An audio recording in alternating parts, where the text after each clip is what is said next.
O que nós sabemos é muito raso e muito próximo aqui da nossa mente e do nosso olhar. As coisas profundas, absolutas, eternas, nós não conhecemos.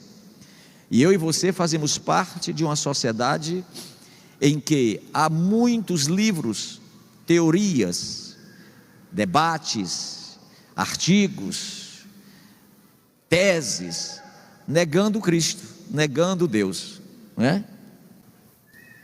É interessante que eu já preguei aqui uma certa ocasião, dizendo que quando nós humanos perdemos nosso pai na tenra idade, ou por morte, ou por uma circunstância adversa, nós somos candidatos ao ateísmo. É incrível como a ciência confirma que o pai biológico, que às vezes irrita o filho, porque o pai representa a norma, e um filho só compreende seu pai quando ele se torna pai, que ele vai entender qual é o papel do pai. Estou falando do pai responsável, que tem capacidade de perceber o seu papel. Estou falando do papel do pai. E este pai representa Deus na alma humana. A forma como a gente honra o nosso pai mostra se honramos a Deus. A forma como nós obedecemos ao nosso pai, respeitamos ao nosso pai, mostra com os nossos atos se nós respeitamos ou honramos a Deus. É incrível isso. Comprovado. Um péssimo filho é um péssimo adorador.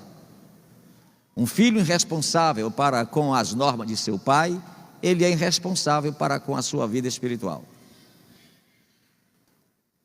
Então estes homens estão soltos por aí, revoltados com Deus, escrevendo teorias e conceitos, porque encontra espaço, encontra público, também de pessoas doentes, vazias, para acreditarem em suas teses, em suas fábulas, em suas mentiras. A leitura que eu fiz nesta noite do livro do Apocalipse é de um homem chamado João.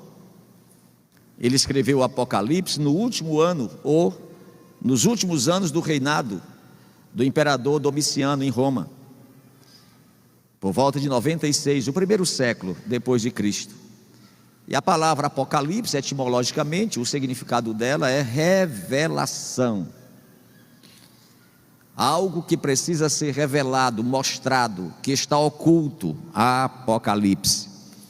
E foi escrito durante uma grande crise. Presta atenção que os sermões atualmente precisa se fazer uma conexão com o que estamos vivendo, tá? Tudo que eu for pregando aqui, você vai fazendo a conexão com o que estamos vivendo no Brasil, tá? Então o Apocalipse foi escrito durante uma grande crise em que se passava a sociedade, junto à sociedade, a igreja, no primeiro século da era cristã. Qual era a crise que se abatia naqueles dias? Primeiro, falsos ensinos. Presta atenção, falsos ensinos. Nós estamos no Ocidente assistindo à imposição de uma nova cultura, chamada agenda cultural, ou nova era, ou agenda global, em que todo tipo de ensino que nós aprendemos e nos fez crescer, está sendo dizimado, desfavorecido e destruído. E novas mentes, novas teorias, novas ideologias estão impondo sobre nós e querendo que a gente concorde, dizendo é normal, é natural e está certo.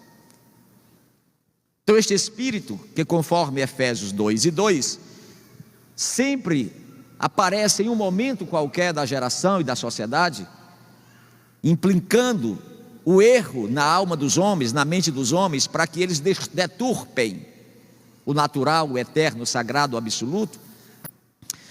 Fora o falso ensino, havia o esfriamento da fé. Olha que coisa. Com 100 anos da igreja, já começava a se cumprir Mateus 24:12, por se multiplicar a iniquidade, a fé e o amor esfriarão. Nós estamos em um século em que foi preparado desde 100 anos atrás até agora, desemboca agora, esta crise moral e cultural, intelectual, ideológica que estamos vivendo.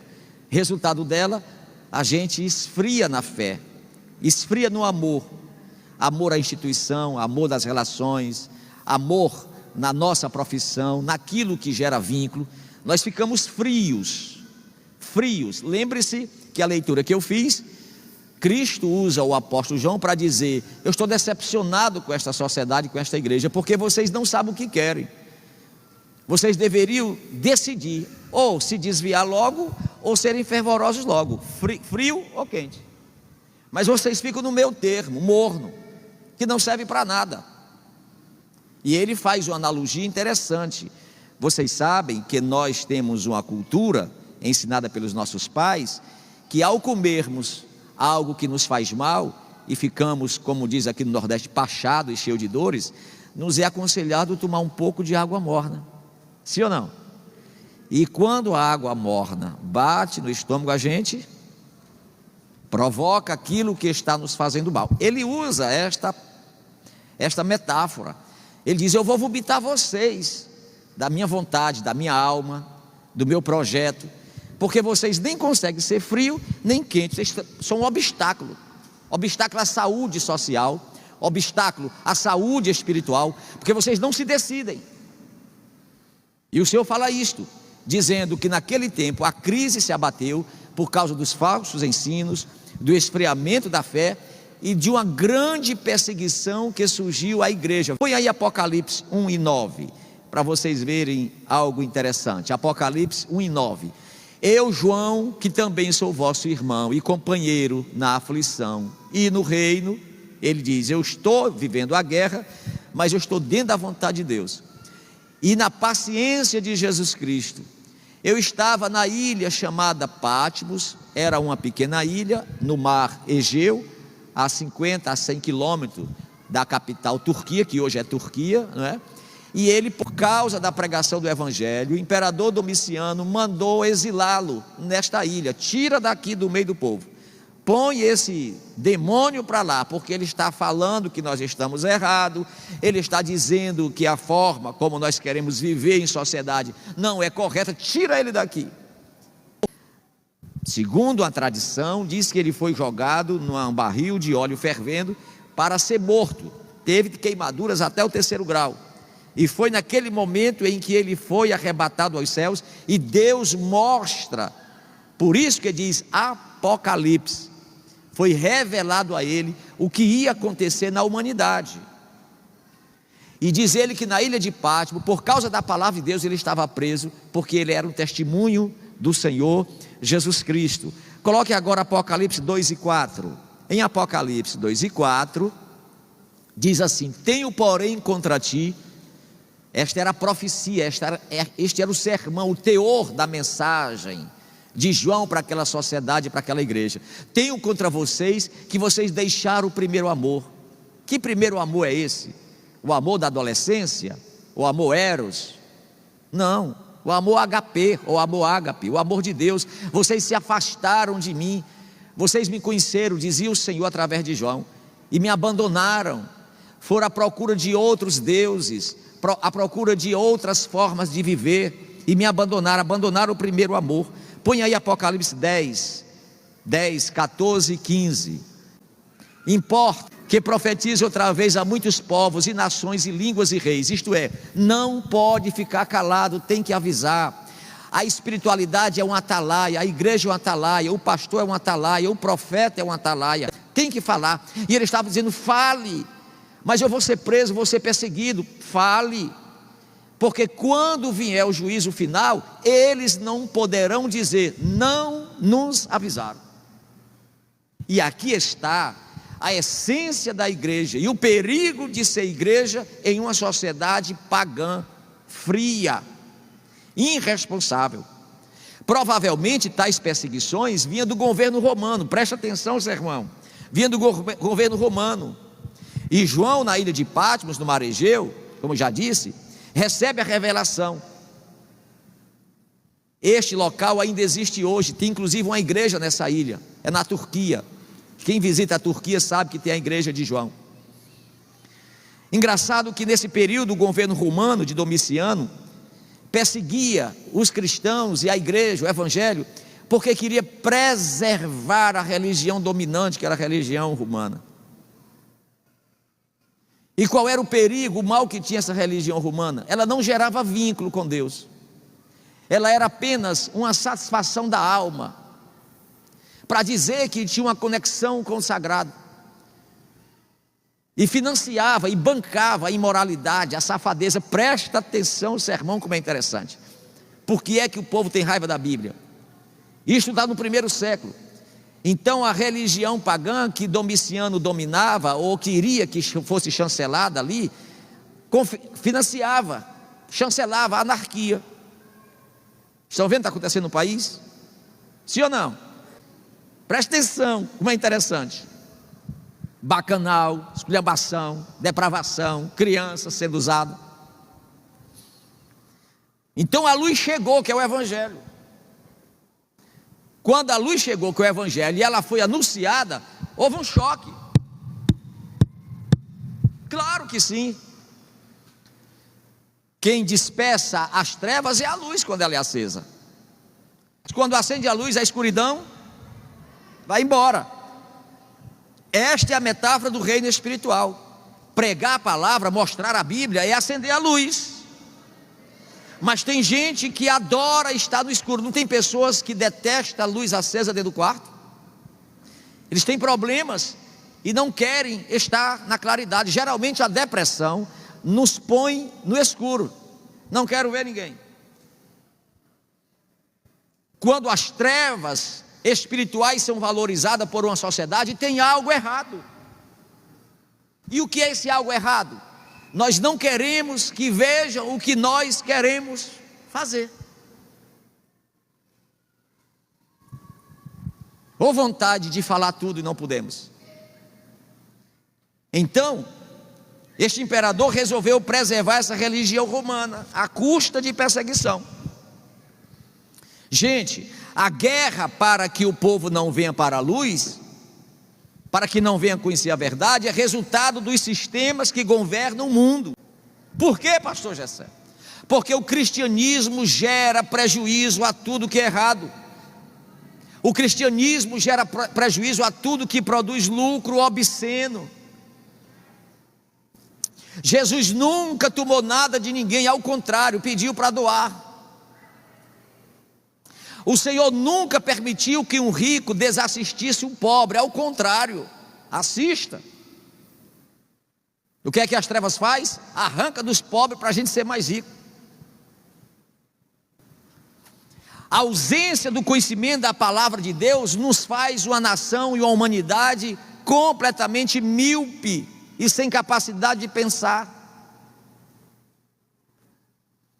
A riqueza que tem na terra, Deus não reservou para 8 famílias. Deus disse que era para todos. Por que que eu, como motorista de um político, recebo R$2.000 e ele recebe 200 mil? E eu sou tão ignorante que não questiono, não digo nada.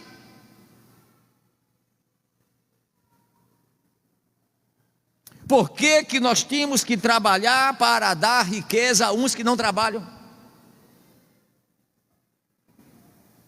Eu estou dizendo para vocês, não uma pregação sociológica, socialista, eu estou dizendo para vocês que é daí que vem a guerra, porque nós humanos, se não tivermos Deus, a gente adora o paganismo, o materialismo.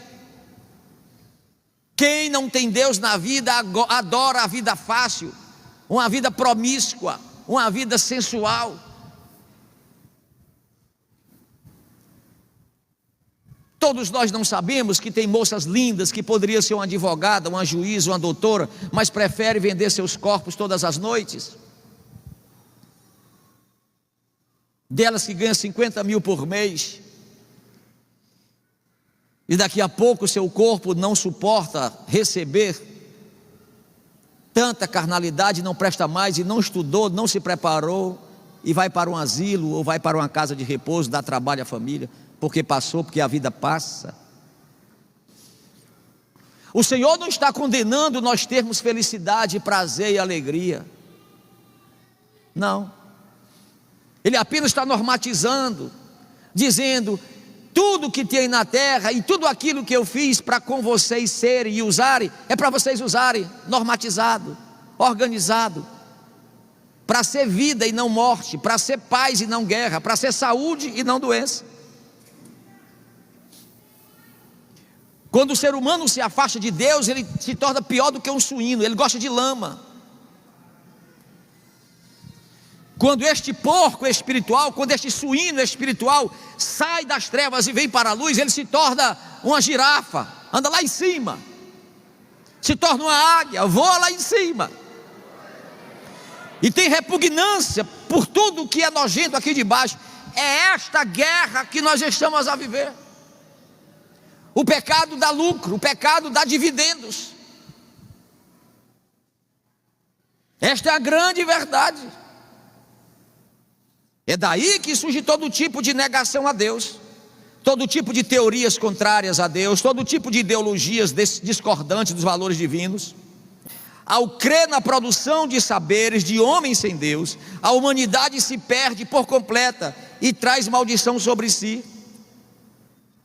O que eu estou pregando não pode ser assustador para você, nem surpresa. Eu estou pregando em cima de uma frase de um homem que no século 17 e 18 mandou o mundo isolar-se de Deus, discordando do gerenciamento divino sobre a humanidade, e de lá para cá temos assistido um verdadeiro caos social. Uma frase mudou a humanidade no século 17 para o século 18, dita por Friedrich Nietzsche, quando disse a célebre frase: Deus está morto, Deus permanece morto, e quem o matou fomos nós. Nietzsche era um ateu, resultado de ter perdido seu pai aos 5 anos de idade, pastor, neto e bisneto de pastor, mas revoltou-se com a vida porque cresceu sozinho, sem a figura paterna. Revoltou-se com Deus e virou ateu. Formado em teologia, formado em filosofia, escritor e um crítico alemão. Mas ele não estava dizendo que Deus deixara de existir. Ele estava dizendo que estava questionando se ainda era razoável ter fé em um Deus e basear nossos comportamentos e nossas atividades e nossa vida na normatividade dele. Porque ele estava vendo uma verdadeira profanação e uma verdadeira anarquia, uma verdadeira sujeira na terra. E ele disse: nós matamos e nem sequer limpamos as nossas mãos do sangue dele. Ele não estava negando Deus, ele estava fazendo uma crítica à sociedade. Ele estava dizendo que Deus não tinha deixado de existir, nós é que deixamos de segui-lo. E os tempos passaram, e com ele os homens também. E a afirmação Deus está morto, claro, hoje nós sabemos que é paradoxal, porque Deus não está morto, Deus está vivo. Deus não está morto, Deus é eterno. Deus não está morto, Deus é o Todo-Poderoso. Deus não é o tipo de coisa que morre. A vida e a morte está nas mãos dele. Ele é vida apenas, vida, vida e vida em abundância. Glorificado seja para sempre o nome do Senhor. Mesmo ateu, Nietzsche queria dizer que os homens, com suas indiferenças, não se prostravam mais diante de Deus. Escuta isso. Mesmo ateu, Nietzsche estava apavorado, estupefato, surpreso, porque os homens estavam tratando Deus com indiferença, não se prostravam mais diante de Deus. Qual é a diferença do século 17 e 18 para nós no século 21? Se nós estamos do mesmo jeito. Vocês querem saber o resultado de uma sociedade vazia de Deus? Põe aí Romanos capítulo 1. Eu vou ler pausadamente o raio-x de uma sociedade quando se esvazia de Deus. Romanos capítulo 1, versículo 18 a 32. Presta atenção a esta leitura. Aí é o raio-x, é o check-up da humanidade. porque do céu se manifesta a ira de Deus sobre toda a impiedade, a injustiça dos homens que conhecem a verdade e trocam para ser injusta. Porquanto o que de Deus se pode conhecer, nos homens se manifesta, porque Deus deu a eles capacidade intelectual, porque as coisas invisíveis, desde a criação do mundo, bem como seu eterno poder, bem como sua divindade, todo ser humano entende, e todos podem ver claramente como foram criadas, a fim de que nenhum fique sem culpa, dizendo: a gente não entende como foi feito os céus, a natureza, a lua. Eles sabem, porquanto os homens conheceram a Deus e conhecem, mas não glorificaram, nem glorificam como a Deus, e nem lhe agradecem por estarem vivos. Antes, em suas teorias, em suas filosofias, em seus discursos, acaba o sentimento, o sintoma de fé em seu coração, que se tornou insensato e cheio de trevas. E se dizem sábios, mas são um bando de loucos, e mudaram a glória do Deus incorruptível em semelhança de imagem de homem. Começaram a fazer imagem de homens para a gente adorar, homens corruptíveis que se corrompem. Pegaram aves, quadrúpedes e répteis, nações que tem Deus como vaca como Deus, tem boi como Deus, animais. Por isso Deus se afastou, deu as costas para eles e disse: eu não posso olhar para vocês.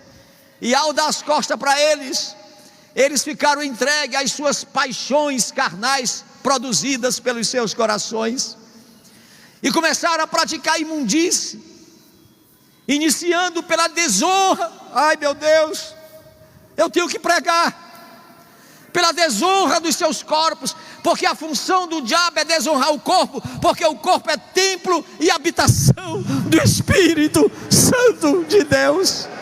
A primeira coisa que Satanás tem prazer em destruir é o nosso corpo, porque desonra a Deus. E eles mudaram a verdade de Deus para ser mentira, e eles estão honrando e servindo mais os homens do que o Criador. Somente Ele é bendito eternamente, amém.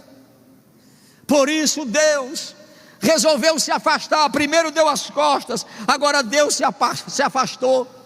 E agora a prática das paixões infames aumentaram, ao ponto de suas mulheres, ai Senhor, eu tenho que ler,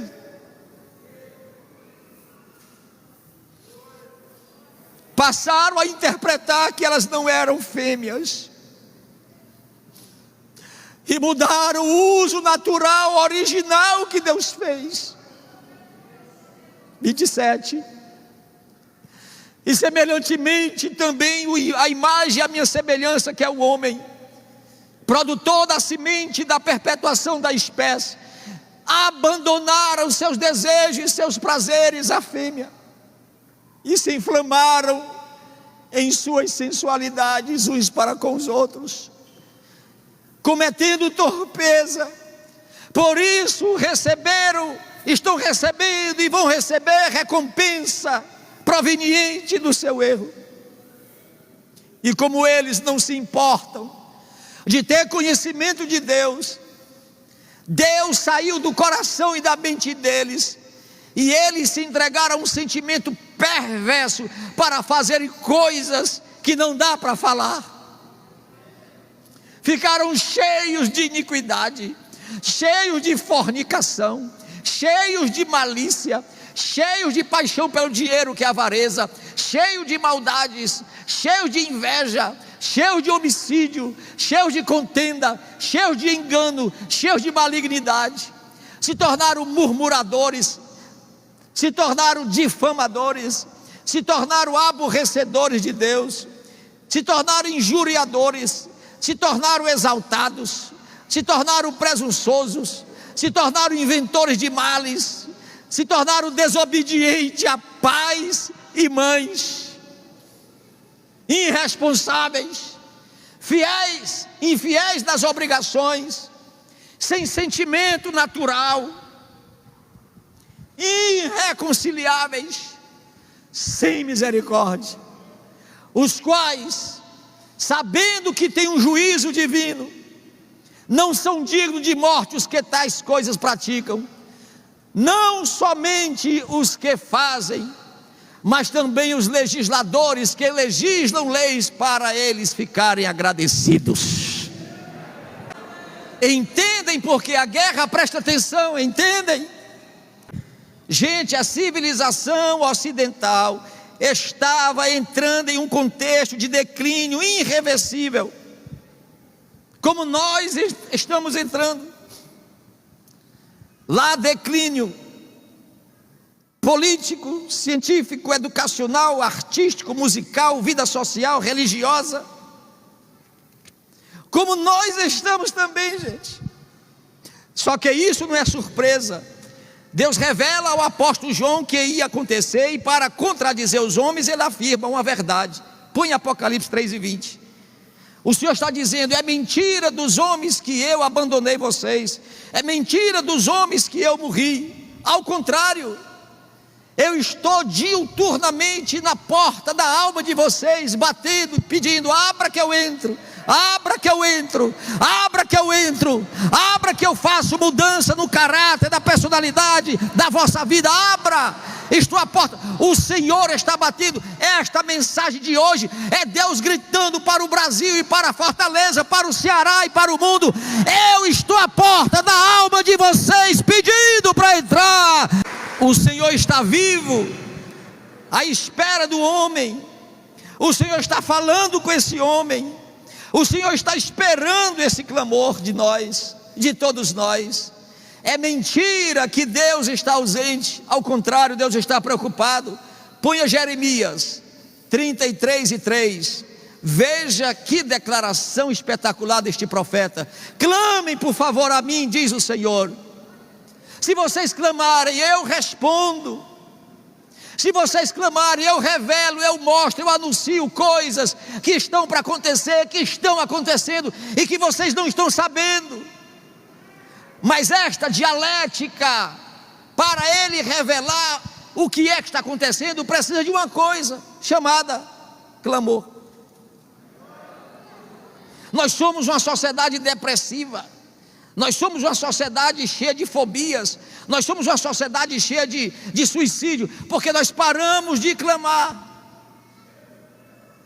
Quer ver uma coisa? Quem vai suicidar não pede socorro.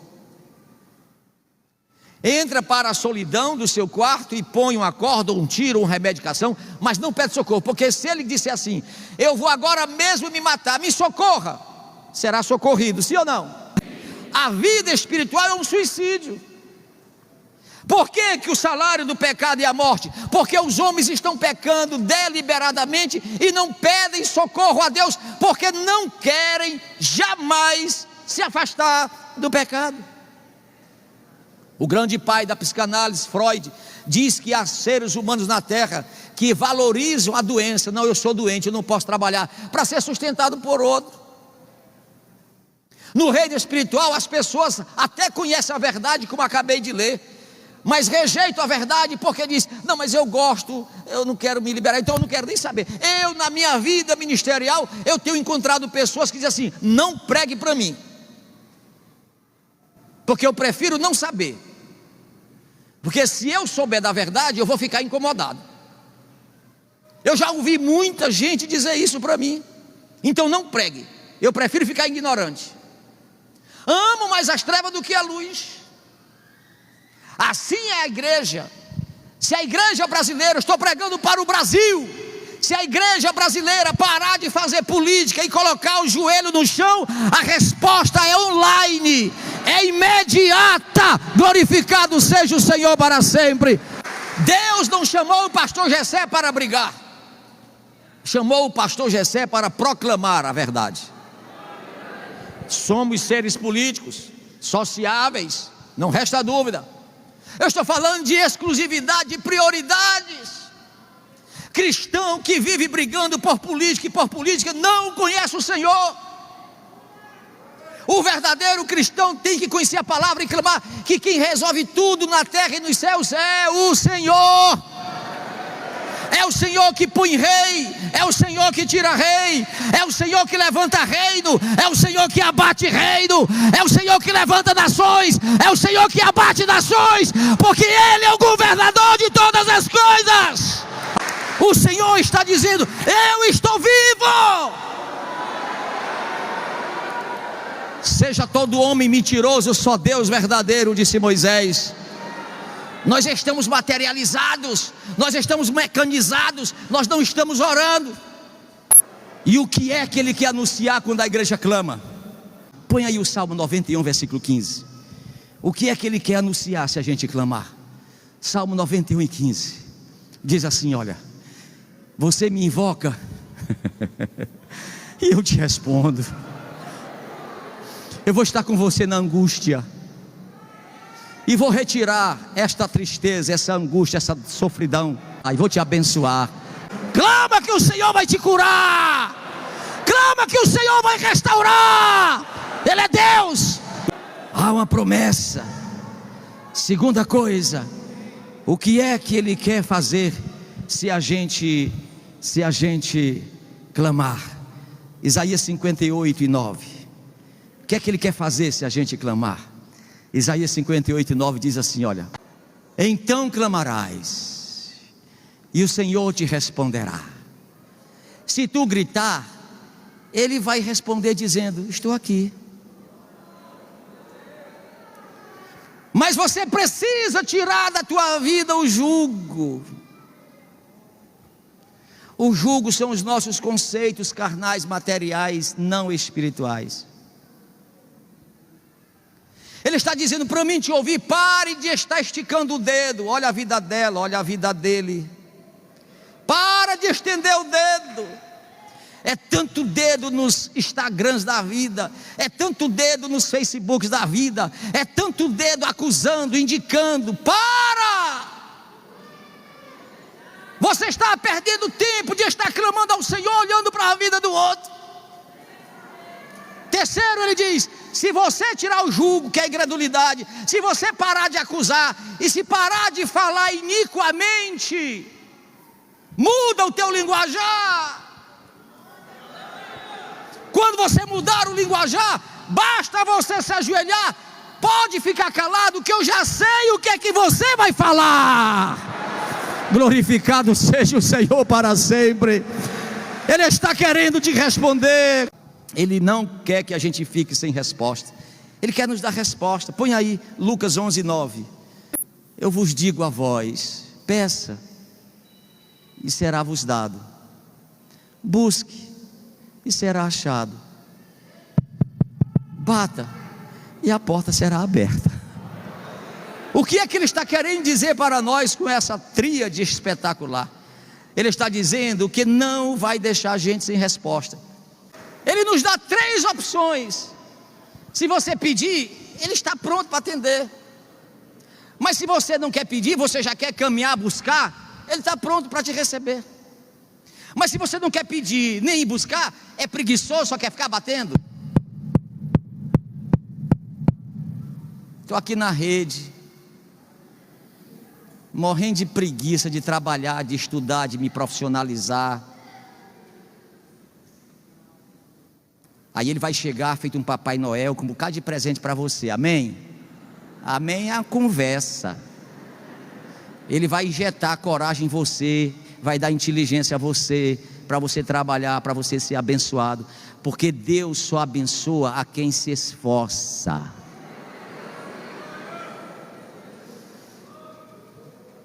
Deus só abençoa quem se esforça. Pense algo espiritual, é o trabalho. Trabalho. Deus honra quem trabalha. O trabalho é uma bênção de Deus. Peça, clame, bata, mas se prepare, que Ele não vem só com presente na mão, não. Ele vem com a chinela de sola boa, para mandar você ter vergonha, trabalhar, se esforçar. Deus não abençoa preguiçoso. Eu estou com problema nessa igreja. Aqui um corre-corre no consultório dos psicólogos da igreja. Moças querendo casar e não encontram com quem casar. E eu fiz, o que é que vocês querem? Vocês querem um príncipe, é? Vocês querem um homem de ouro, é? Que eu fiquei zangado. E algumas delas tiveram coragem de falar para mim: pastor, a gente pode falar, dizer qual é o problema? Diga, sua incrédula, sua vitalina nojenta. Ela disse: pastor, ninguém está procurando beleza não. Ninguém está procurando se é barrigudo, se é magricelo. Nós estamos procurando que trabalhe. Aí eu complemento, que estude também, tenha responsabilidade. Eu vou complementar, está fora do contexto, mas está dentro do contexto. Que saiba fazer alguma coisa dentro de casa, saiba trocar um botijão de gás, um garrafão d'água, saiba ajudar a tratar um peixe e uma galinha dentro de casa. Cabra safado, não sabe fazer nada, a mulher só falta levar tudo nas costas. Eu queria hoje orar para Jesus levantar homem nessa igreja. Tem homem aí? Eu não ouvi direito não, vou perguntar: tem macho aqui? Deus não gosta, olha a leitura, Deus não gosta de homem sem ser homem, nem mulher sem ser mulher. E Deus está pedindo que a gente seja verdadeiramente o instrumento dele na terra. Homens e mulheres cheios do Espírito de Deus, para ele poder responder. Se você está cansado, ficou chateado porque eu briguei, está cansado de receber carão, está cansado de nada dar certo, tem um remédiozinho para você. Põe aí Mateus 11:28 para a gente encerrar. Tem um remédiozinho para você aí. Você está cansado de tanto não fazer nada, tem um remédiozinho. Pode vir a mim, disse Jesus, e eu tiro todo o cansaço, eu tiro toda a opressão, e eu coloco você zen, fica bem levezinho, igual uma pluma, voando nas asas do vento, para louvar o meu nome.